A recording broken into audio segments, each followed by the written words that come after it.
Ashamaa harka fuunee kabajamtootaa fi jaalatamtoota ilmaan Oromoo qaqqaalii idil addunyaa irratti argamtan akkam jirtan fayyaadhaa jirtu baga jiraatanii isiniin jecha. Egaa har'a keessummaa tokko qabadhee dhufe har'a keessummaa ajaa'iba wayii qabadhee dhufe.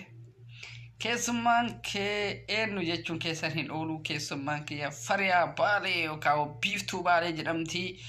Isi wajjin turtii goonaa turtii akka isinis akka nu faana gootan isiniin jecha egaa kallattimaan gara keessummaa qabadhee dhufeetti kan dabru ta'a osoo hin dabriniin dura garuu namni maatii hin tahiniif maatii tayaa fi isiniin jechuun barbaada hanga dhuma qophii kanaatti yookaan dhuma viidiyoo kanaatti akka nu faana turtan isiniin jecha.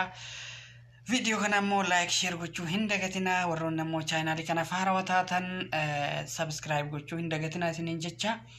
Qeeqaa fi yaada qabdan ammoo koomentii jalatti xaqxaq gochuu dandeettanii kallattimaan gara keessummaa qabadhee dhufetti kallattiin kan darbu ta'a turtii gaarii isiniin jedha. Assalamu alaikum warahmatullahi wabarakatuh. Akkam jirtan obboleeyyan kiyya hordoftoonni chaanaal Amiin Awwaltuu irratti argamtan hundumti keessanuu ilmaan Oromoo bakka jirtan hundatti nagaha Rabbii guddaa isin wajjin haa jiraatu. Nagaha fi jaalalli qilleensa irraan qaxxaamuree iddoo isin jirtanitti isin bira naaf haa ga'u. Har'aan tana gaafii Amiin na gaafate irratti deebii isaa qabadhee dhufeen jira. Hanga xumura viidiyoo kanaatti nu wajjin turan affeerraa kiyya. Akkasuma warroonni chaanaa kanaaf haarawaa taatan subscribe gochuudhaan gara maatii isaatti dabalama. Warroonni maatii isaa taatan yookaan hordoftoonni isaa taatan like share comment gochuudhaan jajjabeessan dhaamsa kiyya. Har'aan tana gaafiin Amiin akkas jedhama. Hordoftoota kiyyaa wal barii ati nama akkamii amalli kee akkamii iddoon dhalootaa kee eessaa jedha. Ani maqaan kiyya jalqaba yoo isinii hime maqaan kiyya hawaasni yookaan iddoon itti dhaladhe ittiin beekamu Aasiyaan jedhama. Inni immoo social media irratti hiriyoonni kootii fi hordoftoonni kiyyattiin na beekan Fariyaa fi Biiftuudha. Kanin dhaladhe godina Baalee aanaa Gaasaraatti. Amalli kiyya nama jaalachuun nama wajjin walii galuu fi nama wajjin jiraachuudha. Isa kana amalli kiyya. Kanaafiyyuu of isiniif ibseen jira jedheetiin yaada. Inni ittaalu amala keetirraa maal jaalattaa jedha. Gaafii lammaffaa amala keetirraa maal jaalattaa? Amala kiyyarraa wanti jaaladhu nama wajjin amala nama wajjin walii galuutiin qaba. Amala nama jaalachuutiin qaba. Saalaan gandaan baddaa laga osoo hin jedhin bareeda fokkataa qabaata dhabaa hiyyeessa dureessa osoo hin jedhini dhiira dhala osoo hin jedhini nama ta'uu qofaan amala nama jaalachuutiin qaba. Amala kiyyarraa isa kanan jaaladha. Akkasuma fayyaalummaan qaba. Namni of jaje gaala of hodhe jedha Oromoon. Kanaafiyyuu akkas jechuu kiyya osoo hin ta'in osoo namni waa'ee kiyyaa dubbate hedduu natti tola. Amala kiyyarra kan hin jaaladhu nama walii galu. Amala nama walii galu Rabbi naa kennuudha. Alhamdulillahi Rabbil Aalamiin. Isa kanan ofirraa jaaladha jechuudha amala kiyyarraa. Gaafii sadaffaan sadarkaan barnoota keetii maali? Isa jedhuuf sadarkaan barnoota keetii maali? Gaheen hojii keetii maali? Sadarkaan barnoota kiyyaa sadarkaa lammaffaattiin dhaabee sadarkaa lammaffaa kutaa 10 xumuree maatirikii fudhadheetiniin achumarraan barumsa qaxxaamure jechuudha rakkoo dhuunfaa kiyyaatiin wal qabate. Gaheen hojii keetii maa inni jedha. Gaheen hojii kiyyaa waajjira maadaamii keessa gaheen hojii kiyyaa waajjira maadaamii keessa qulqulleessituudha. Kanaafiyyuu gaafiin keessi deebi'eedha yaada. Gaafii afuraffaan artistii Jaafarii Yuusufii fi Shukrii Jamal keessaa eenyu jaalattaa jedha. Kanaan ani akkaan jaaladhu akkaan kabaju Jaafar Yuusuf maaliif yoo naan jette sababa wajjin himi jedhee na gaafatee jira.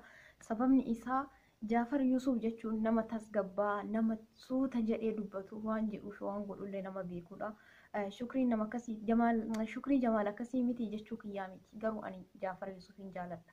Wanni ani isa jaaladhuuf wanni inni hojjetu aartii isaa rakkoo uummata isaa rakkoo saba isaa karaa aartii isaatiin baasee nama mul'isudha.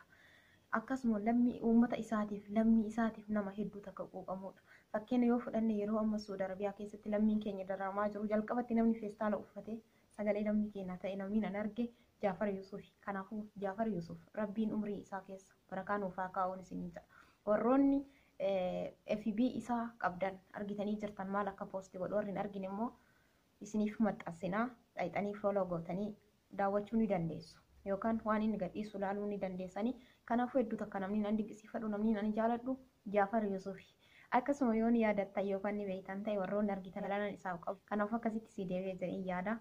Gaafii shanaffaa artistii shamaraa keessaa eenyu jaalatta yookaan eenyu dinqisiifatta? Shamarran artistii shamaraa keessaa kan ani jaaladhu kan ani dinqisiifadhu Ilfinash Qannooti. Ilfinash Qannooti namni hin beekne jiraatti fakkaatu. Ilfinash Qannoo jechuun qabsooftuu Oromooti. Sagalee fi gochaanis jechaanis nama wal fakkaatudha.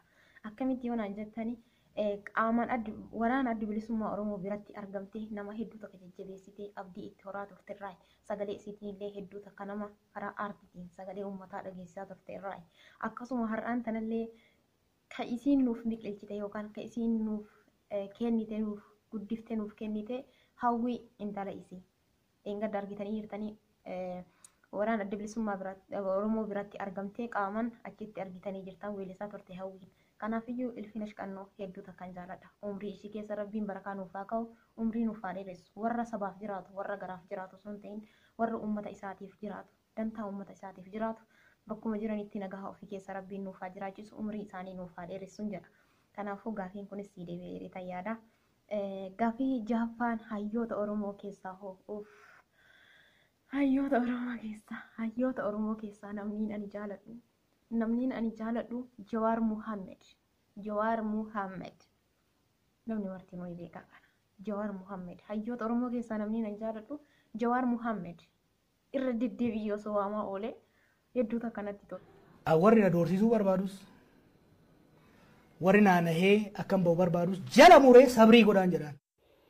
Jawwichoo Oromoon siin faana isintu ceesisaa isin faana kana jawwichoo sii faana harka wal qabanne tokkummaa dhayaana.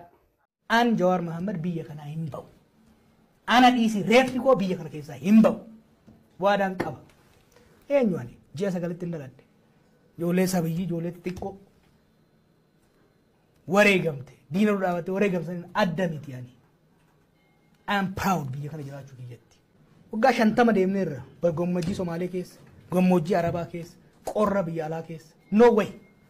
Amma booda qabsaa'aan biyya kanarraa alagaan ija babaafteef abbaan irree ija babaaseef dheessu uummata Oromoo ganuudha.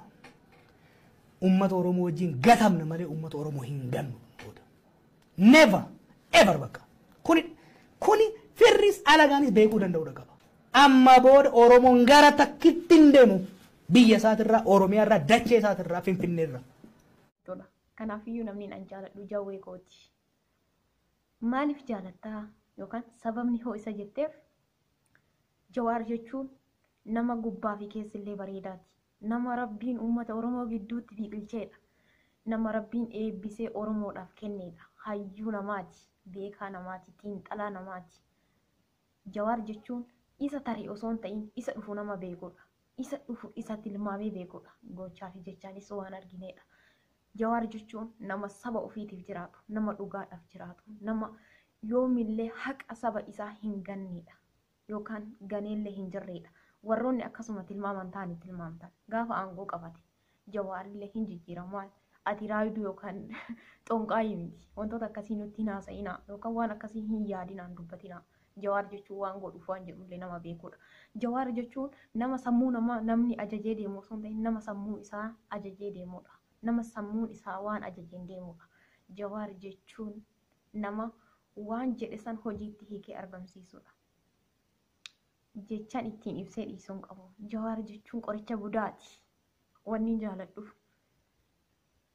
Jawaar jechuun maandillaa saba Oromooti. Jawaar jechuun warqii kenna. Jawaar jechuun ija kenna, gurra kenna. Jawaar jechuun qaama kenna. Jawaar jechuun wiirtuu lafee dugdaa kenna. Jawaar jechuun onnee teenna kan dhiiga tamsaastudha. Jawaar jechuun jechiin ittiin ibsu hin jiru. Jawaar jechuun ifaadha, ifaa. Jawaar jechuun furtuu Itoophiyaa Afrikaa osoo hin taane furtuu addunyaa guutuutti. Jawaar jechuun dhiiga kenna. Jawaar jechuun rabbii gaditti abdii kenna. Jechiin Jawaariin ittiin ibsu natti xiqqaata. Kana sani jedheetiin ibsee fixuu hin danda'u. Kanaafuu rabbiin jawwee kenna umrii isaa 100 nuuf haa godhu, umrii dheeraa nurra haa tursiisu, hamtuudhaan adda isaa haa tiisu, rabbiin hamtuu irraa nuuf haa qabu, koola isaa jalatti rabbiin nuuf haa baatu, koola isaa jalatti rabbiin nuuf haa qabatu.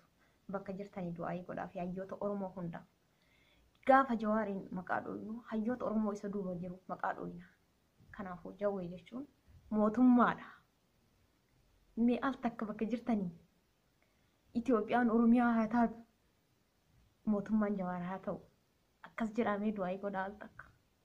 Kanaafuu rabbi dhugaa nuuf haa godhu. Akkasuma biyya teenya rabbiin nagaa nuuf haa buusu. Baqaa fi godaansa akka malee rabbiin nurraa haa dhaabu. Ka hidhamee hidhaa keessa jiru, ka cinqamee cinqaa keessa jiru, ka du'aaf lubbuun itti galtellee Jawaar jedha bakka jiru. Xiqqaa guddaa beekaa wallaalaan daa'imni, jaarsaa jaartiin Jawaar jedha. Kanaafuu jawwee kenna rabbiin umrii isaa nuuf haa dheeressu. Uummata keenya bakka jirutti rabbiin nagaa ofii keessa nuuf haa jiraachisu. Warra hidhamee dararamaa jiru rabbiin hidhaa keessaa nuuf haa baasu. Ka rakkate kullii rakkoo keessaa rabbiin nuuf haa baasu. Biyya teenya nagaa nuuf haa godhu. Qaala'insa jireenyaa kana rabbiin nurraa haa dhaabu. Du'aa fi ajjeechaa baqaa fi boo'icha rabbiin nurraa haa dhaabu. Itoophiyaa Oromiyaa nuuf haa godhu. Kana gaafiin jaaffaan sii deebi'ee yaada bal'aan irratti kenne. Gaafii torbaffaa karoorri kee gara fuulduraa maa inni? Karoorri kiyya gara fuulduraa inshaallah yoo rabbiin jedhe gara biyya kiyyaatti yookaan gara Oromiyaatti gaafan deebi'ee hojii baay'ee hojjechuuf hin karoora qabu hawaasa kiyya keessatti. Jaalala hawaasa kiyyaatii fi jaalala uummata kiyyaa saba kiyyaa qabuuf ibsee isaanis kan qaban akkanaaf ibsan hojii guddaa hojjechuun barbaada yoo rabbii jedhe inshaallah.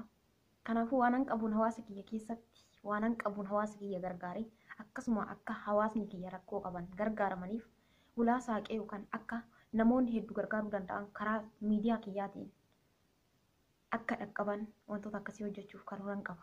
Inni biraa bultii ijaaradhee abbaa manaa gaarii rabbiin yoo naa kenne bultii ijaaradhee jireenyi bultii kiyya keessaa sun nama biraatiif fakkeenya guddaa akka ta'uu fi namoonni hedduu akka irraa baratan jireenya barumsa qabu jiraachuu fi jireenya duniyaa akiraa itti milkaa'uu danda'u jiraachuuf hawwii kiyya inshaallah du'aa naa godhaa. Kanuma gaafiin torbaffaan gaafii 8ffaan jaarsa yookiin jaalallee qabdaa jedha. Bakka kanatti gaafiin taane na gaafate jaarsa qabdaa yookaan jaalallee. Ani ammaan duratti jaarsa hin qabu. Hin heerumne garuu hiriyaan an qaba yookaan jaalallee nan qaba. Jaalalleen an qabu suni hanga maatiitti hangan argetti dhiira akka dhiiraatti malee dhiira maqaatii miti dhiira haqaati. Dhiira sammuun faaraa ka dubni daaraatti illee miti. Ka surreen qaaraa ka sammuun daaraa illee miti. Dhiira akka dhiiraati. Dhiira surree qaaraa ka sammuun qaraati. Kanaafuu akkasiin na qabadha. Hiriyaan qaba jaalallee isa jedhamu san hin qaba.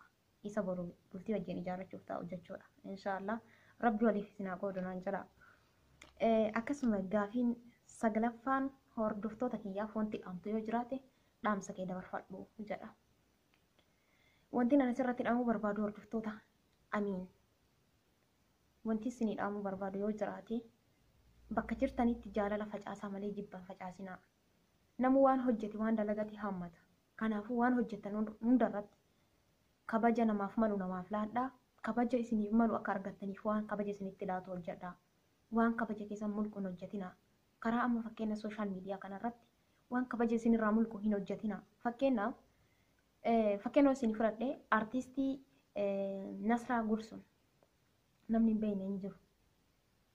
Artistii isaan hedduu takkan jaaladha duraan. Fakkeenyaan isinii kaasa hedduu isaantu jira. Hedduu isaaniitti jira warri maqaan hin dhaamne jechuudha hin dhahamin jechuudha. Isii fakkeenya isinii fudhadhe. Isiin suni hedduu takka hawaasa ofii biratti jaalatamtuu fi kabajamtuudha. Hedduu takka jaalatamti duraan. Ammaan tanatti garuu TikTok irraa maal akka isin hojjetaa jirtu namni marti nuuni argaa jedheen jaada. An garuu TikTok hin qabu akka carraa. TikTok irratti isin hojjette FB irratti gadhiisan FB irratti ni arge. Kanaafuu maal akka hojjetaa jirtu hagam takka akka uummanni jaalala isiif qabu hir'ise namni marti nuu quba qabdan. Hagam takka akka isin arrabsaa jirtanis sirriitti quba qabdan. Kanaafuu bakka isiniin hin malle hin dhaabatinaa. Waan isiniin hin malle hojjettanii waan isiniin hin malle hin argatinaa isiniin jedha hin abaaraminaa. Akkasuma bakka jirtanitti rabbii keessan akka amantaa keessanitti rabbii keessan kadhachuu hin dagatinaa. Uummata keenya dararamaa jiru bakka maraa dararamaa jiru kanaaf sagalee ta'uu hin dagatinaa. Lammii keenya mana hidhaa Saudi Arabiyaa keessatti Liibiyaa fi Suudanii keessatti rakkataa jiraataniifis du'aayii kadhachuu akka hin daganne. Inni biraa wantiin ani isinii dhaamu waan hojjettan hundaaf karoora baafadhaatii hojjedha. Kaayoo keessan galmaan gaha.